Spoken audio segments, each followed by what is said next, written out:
যে মা আগে না বউ আগে, কারণ মায়ের চোখে ঝরলে পানি আল্লাহর রসকাই পা যায়।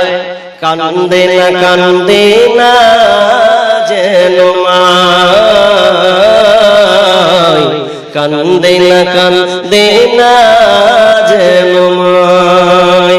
ভয় করছে যে কি করবো, একটা প্রশ্ন করবো ভাই, আপনারা প্রশ্ন উত্তরটা দেন। একটা প্রশ্ন করব, পেছনে কম বলে, প্রশ্ন করব। প্রশ্নটা কি? আচ্ছা আপনারা বলুন, যে মা আগে না বউ আগে? কথা কম বলতে, মা আগে না বউ আগে?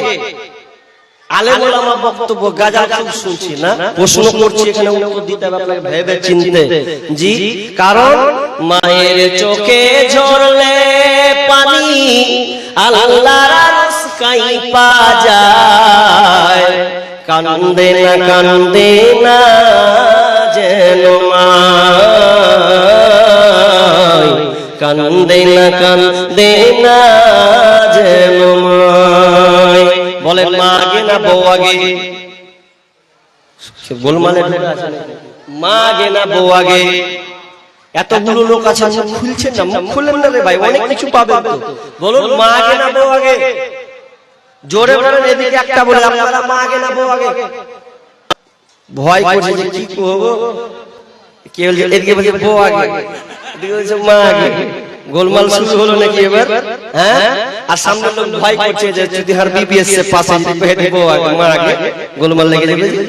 হ্যাঁ, যে মা আগে না বউ আগে?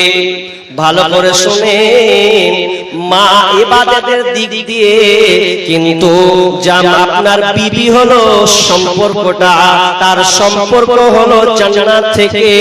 সেই বউ আগে না। অনেক মায়ের আপনি আলোচনা শুনেছেন, কিন্তু না, বউ আগে মা আগে হবে না, বউ আগে হবে।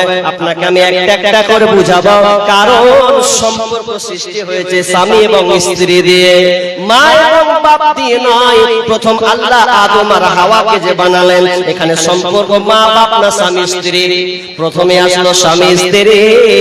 শুধু তাই নয়, দেহ, আপনি মায়ের পেটে জন্মগ্রহণ করেছেন, দুনিয়াতে এসেছেন, এটা সম্পর্ক দেহর সঙ্গে আসে। এই সম্পর্ক দেহর সঙ্গে আছে। যখন আপনি মরে যাবেন, সম্পর্ক যেন শেষ হয়ে যাবে। কিন্তু শুনেলেন, স্বামী স্ত্রী এমন একটা দামি জিনিস, শুধু খালি মা মা শুনেছেন, এবার থেকে শুনেলেন স্বামী স্ত্রী হলো সবচাইতে দামি জিনিস। কারণ দুনিয়াতে জান্নাত থেকে তার আলামে আরওয়াহ থেকে তার সম্পর্ক আছে। কিন্তু যখন স্বামী স্ত্রী যখন মারা যাবে, শুনেলেন, মা যদি জান্নাত যায়, মায়ের জান্নাত আলাদা, ভাই যদি জান্নাত যায়, ভাইয়ের জান্নাত আলাদা, বোন যদি জান্নাত যায়, বোনের জান্নাত আলাদা হবে। কিন্তু স্বামী স্ত্রী জান্নাত যদি একসাথে হয়, স্বামীও জান্নাতে স্ত্রীও জান্নাতে, তাহলে আল্লাহ তাদের দুইজনকে একটা খামারে ভরবে, এক জায়গায় তাদের স্থান হবে। কারণ দুনিয়াতে তাদের মোলাকাত, মরার পরেও তাদের মোলাকাত। এই জন্য আমার আল্লাহ বলছেন, আমি তোমাদের প্রেম প্রীতি ভালোবাসাকে ঢেলে দিয়েছি। যে আল্লাহ তাআলা বলছেন, লিতাসওয়াজআলা বাইনাকুম মাওয়াদ্দাতাও ওয়া রাহমা, ইন্না ফী যালিকা লাআয়াতিন লিকওমি ইয়াতাফাক্কারুন। নিদর্শনাবলীর মধ্যে কমদের নিদর্শনাবলী চিন্তাশীলদের জন্য এটা চিন্তাশীল রয়েছে, গবেষণা তাদের জন্য রয়েছে। এতদিন খালি মা মা শুনেছে, না বিবি আগে মা আগে নয়। কেমন করে একটা কথা বলি আপনাকে, আমাদের মা বোনদের একটা ভুয়া অভ্যাস আছে।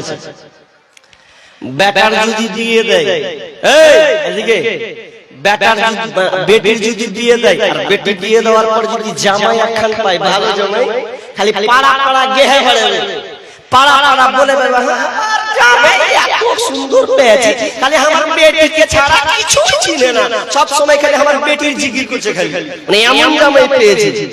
আবার ওই মুখে বেটার যদি বিয়ে দিয়ে দেয়, তো বেটার বিয়ে দিয়ে তখন বলবো, বহু আর বেটাকে এসে এসে হার বেটাকে ঢেলিলে কেমন খাসকান টাইপের বউ পেয়েছি রে, যে বেটাটাকে এমন ভাবে কাঁদবে না, তুই জানিস না জান্নাতের প্রোডাক্ট? তুমি যেমন বলছো আমার বেটি জামাই ভালো পেয়েছে, ওটাও তার স্বামী স্ত্রী জোড়া জোড়া অনেকদিন পর একত্রিত হয়েছে, কিন্তু মা বোনরা আপনিও যেমন স্বামী স্ত্রী নিয়ে আনন্দে, আপনার ছেলেও তারাও বৌমা আপনার বৌমা ওরাও স্বামী স্ত্রী যেন আনন্দে, এটা বানিয়েছে কে? তো আল্লাহ। এই জন্য আল্লাহ বানিয়ে দিলেন যে আল্লাহ তাআলা তাদের মধ্যে সম্পর্ক ঘনিষ্ঠ বানিয়ে দিয়েছেন। যদি জ্বর হয়, যদি পেটে ব্যথা হয়, স্বামী মন বাঁধবে না, হসপিটাল নিয়ে চলে যাবে। এই মহাব্বত, এই সম্পর্কটা কে দিল? তো স্বয়ং আল্লাহ দিয়েছে। আল্লাহ করছি না। এবার আপনি বিয়ে করলেন, তো বিয়ের وتفرقا عليه ورجل طلبته امرأة ذات منصب وجمال فقال إني أخاف الله ورجل تصدق أخفى حتى لا تعلم شماله ما تنفق يمينه ورجل ذكر الله خاليا ففازت عيناه আরশের নিচে জায়গা যদি পেতে চাও, 7 শ্রেণীর মধ্যে তুমি গণ্য হও। আরশের নিচে জায়গা যদি পেতে চাও, 7 শ্রেণীর মধ্যে তুমি গণ্য হও। শাসক যদি হয়ে থাকো, পরায়ণ হও, ইবাদতের মধ্য দিয়ে যৌবন কাটাও। শাসক যদি হয়ে থাকো, নেই পরায়ণ হও, ইবাদতের মধ্য দিয়ে যৌবন কাটাও। আরশের নিচে জায়গা যদি পেতে চাও, 7 শ্রেণীর মধ্যে তুমি গণ্য হও। মসজিদেতে বেঁধে রাখো তোমার ওই অন্তর, আল্লাহর জন্য ভালোবাসো যুগ থেকে যুগান্তর। মসজিদেতে বেঁধে রাখো তোমার ওই অন্তর, আল্লাহর জন্য ভালোবাসো যুগ থেকে যুগান্তর। চক্ষু দিয়ে অশ্রু ঝরাও আল্লাহর শরণে, আল্লাহকে ভয় করো রমনে বরণে। আরশের নিচে জায়গা যদি পেতে চাও, 7 শ্রেণীর মধ্যে তুমি গণ্য হও। নাম্বার 1 আল ইমামুল আদিল। 1 নম্বর নেই পরায়ণ নেতা। নেই পরায়ণ যে নেতা হবে, নেই নির্ভীক নিষ্ঠাবান, এমন ভাবে সে বিচার ফাইসালা করবে যেই ফাইসালাটা সবার জন্য হবে।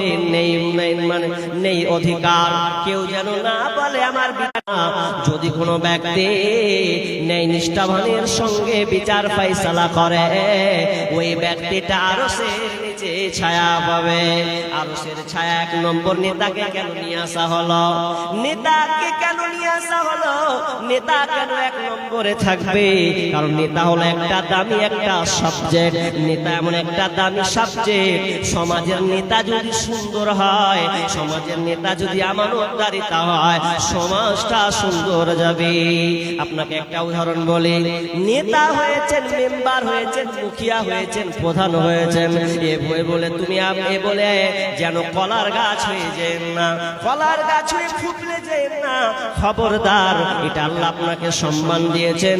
যদি আপনি নেই সঙ্গত ভাবে নেয়ের সঙ্গে যদি আপনি বিচার ফাইসালা করেন, ও ভাই ও বাপজি শুনেন, যারা আপনারা বিচার ফাইসালা করেন, সমাজের বিচার ফাইসালা করেন, ভালোভাবে ইনসাফের সঙ্গে বিচার ফাইসালা করবেন। কারণ আল্লাহ সুবহানাহু ওয়া তাআলা বলছেন, ওয়া ইদা হাকামতুম বাইনান নাস নাসি আন তাহকুমু বিল আদল। আল্লাহ সুবহানাহু ওয়া তাআলা বলছেন, তোমরা যারা বিচার ফয়সালা করবে তখন তোমরা ন্যায়ের সঙ্গে তোমরা বিচার ফয়সালাটা করবে।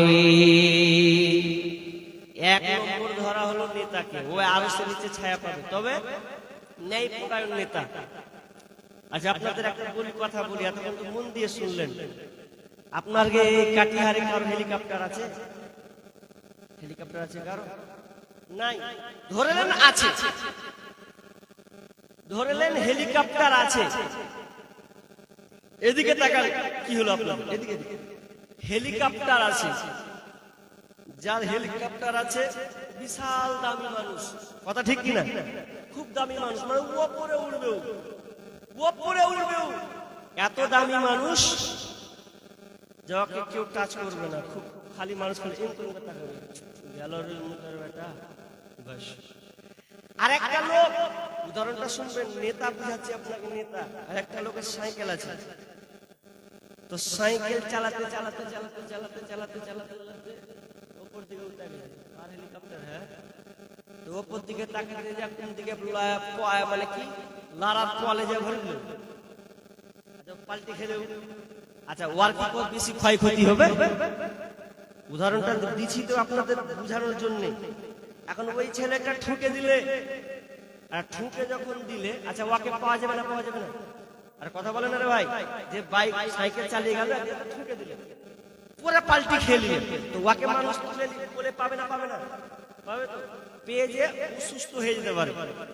আর যে ওপরে দৌড়াচ্ছে, ভাবছে যে আমি ওপরে একা 100, আর ও যে একা 100তে চলছে, ও হেলিকপ্টার যদি বাই চান্স তার সিগন্যাল, তার রাস্তাকে যদি এলোমেলো করে দেয়, ভাবেন না আসমান মানে ফোঁ করবে না? সুযোগ নয়, অকল লেভেল করে চলতে হবে। এখন ও যখন চলছে, আর কোনো জিনিসে যদি এক ধাক্কা লেগে যায়, ছোঁয়া মেরে দেয়, আচ্ছা ওকে পাওয়া যাবে? যে সাইকেল চালাচ্ছে না, তো ওকে বলে করে নিয়ে হসপিটাল। আর যে ওপর থেকে ধাম করে ফুটা পড়বে, তার পাক্কা হয়ে যাবে, ছাই হয়ে যাবে। জি, তো সেমনি আমাদের সমাজের নেতা হলো হেলিকপ্টারের মতন। আছিস ভালো কথা, যখন ফুটবে পাওয়া যাবে। উদাহরণটা আমি সব জায়গায় দিয়েছি। তার মানে আপনাকে বলতে চাই না, মেম্বার হয়েছ, প্রধান হয়েছ, মুখিয়া হয়েছ, কোনো অসুবিধা নাই, কিন্তু তুমি যদি নিজেকে সঙ্গত হয়ে চালাও, ন্যায় নিষ্ঠাবানের সঙ্গে যদি তুমি চালাও, যারা ন্যায় ইনসাফ বিচার করবে, ফয়সালা করবে, ওরা আরশের নিচে ছায়া পাবে। একটা কথা, ঘটনা শুনলেন। ন্যায় বিচার কাকে বলা হয়?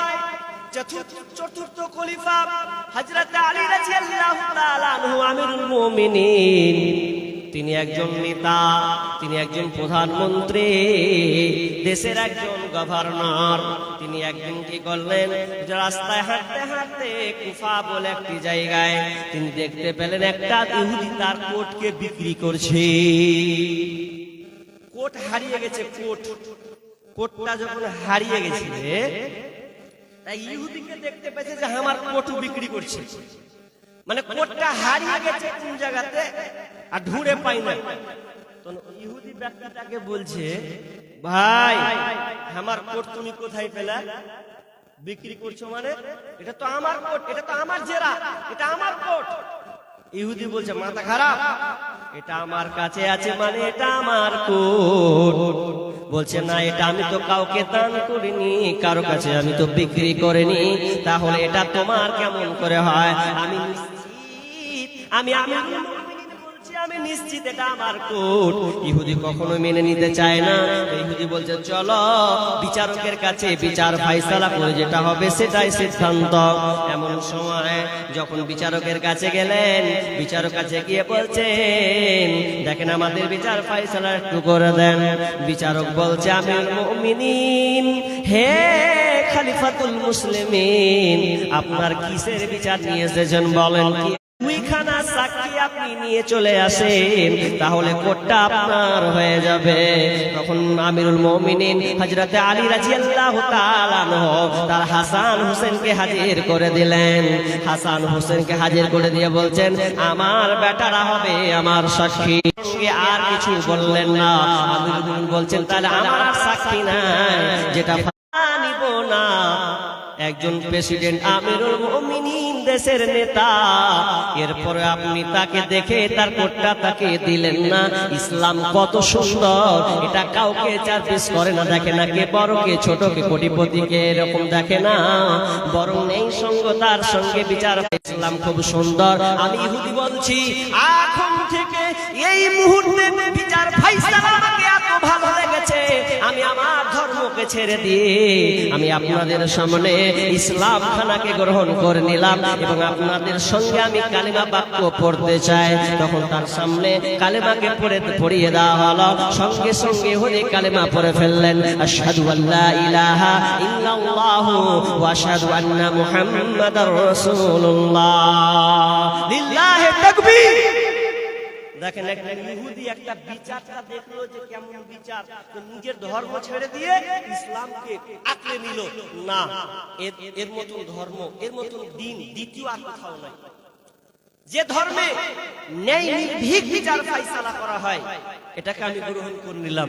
তখন হযরত আলী তখন বলছেন, ভাই তুমি তো এখন আমার ভাই, অতএব আমি এ কোট নিব না, এ কোট আমি তোমাকে দান করে দিলাম এবং তোমার এর বিনিময়ে আরেকটা তোমাকে গিফট করলাম, আমি তোমাকে দ্বিতীয় ঘোড়া দান করে দিলাম। এই জন্য আল্লাহ সুবহানাহু ওয়া তাআলা বলছেন, যারা নেই নির্ভীকের সঙ্গে নেই পরতার সাথে বিচার